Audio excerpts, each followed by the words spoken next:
Hi friends, it's Jen with Intentional Balancing, and today's video is going to focus on stress and why it's so devastating to our health, our wellness, and our lives, but it's not talked about enough, in my opinion. So there's an article that I read that's talking about stress and how in any one area of our lives, we can manage stress. But when it starts to come at us from all angles, so stress from our home, from our work, our relationships, or society, that's when it starts to add up, and that's when it's a big deal. And so many of us are bombarded with advertising and social media and kids with their schedules and everything coming at us, and then projects at work, that it just becomes a mountain that you're climbing, or a hole that you feel you are stuck in and can't climb out of. So there was a survey of 3,000 people done, and this was through the American Institute for Behavioral Psychology. So 3,000 people were surveyed. 25% of your happiness hinges on how well you handle stress. So if you are saying, I've got this, I can handle it, and yet you feel like you're white knuckling it, or you feel like you can't make heads or tails of your day, you're not managing it very well. So you need to start looking at ways that you can reduce your stress, ways you can start lightening the load, maybe take a few things off your calendar, take a few things off your commitment list. Tell a few people with a very honest and very caring heart, I'm sorry that I committed to this, but I'm not going to be able to fulfill that commitment at this time.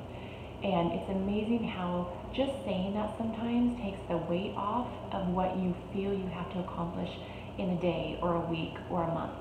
I can look out at my calendar in August and go, oh, it's wide open, but I know that in the next week or two, my calendar is going to start getting really full, and those days get compressed and stress starts to mount.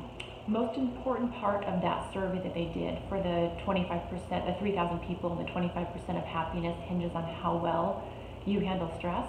The most important thing that they determined was planning. So are you able to anticipate what's going to stress you out? And do you have the tools in order to face that? So if you don't have the tools to help tamp down that tension, it's going to continue to rise, and it's going to feel like the weight of the world is on your shoulders. So a couple of things. Women and men handle stress differently. And although this might sound like, well, of course, we are different individuals, different beings, I think stress for so long has been lumped into one big group that people just hold stress. But men and women handle it very differently. So men apparently are able to handle that fight or flight a lot better. Women, we don't. We don't do the fight or flight. We do the tend and befriend. So what does that mean? We negotiate. I find this really funny because I can see myself doing this. We negotiate. We cannot fight or flight. We've got kids and jobs and responsibilities and all these other things that are on our shoulders that we can't just drop everything and run. So we tend to negotiate. So their theory was that you're protecting, in the days of when we had to do the fight or flight and you're fighting, you run away from that saber-toothed tiger, that the women were having to then take care of offspring, that we were staying in it for the good of others. But ask yourself, how often do you make commitments or say yes to something at the expense of yourself? How often? I have done that so much in my life, and I work every single day now very consciously to make sure that I'm not doing that. But so often we do that. We put ourselves last, and we stay in it for the good of someone else. And yeah, it might be our kids, it might be our loved ones, but oftentimes it's coworkers, it's obligations at work, it's things that we feel obligated society-wise that we have to show up because we said we would be there. So take a look at that. Couple tools. So here's some tools you can use in order to start reducing your stress. And I've covered these on other videos, so you can look back to see where you can go more in depth on kind of thinking about it and implementing it into your life. Of course, obviously my favorite is biofeedback, because it takes into account that conscious but also subconscious level that I think is so important. Other tools, look at your diet.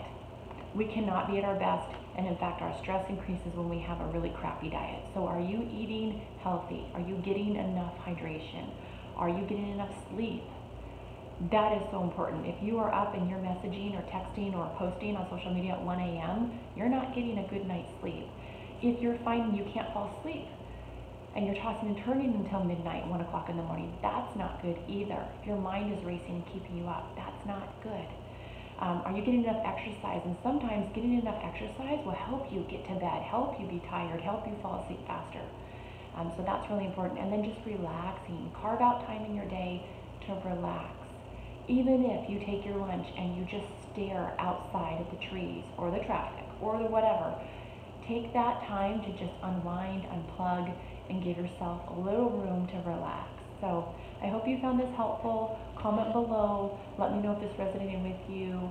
And I hope you're all having a wonderful day. I'll talk with you later. Bye.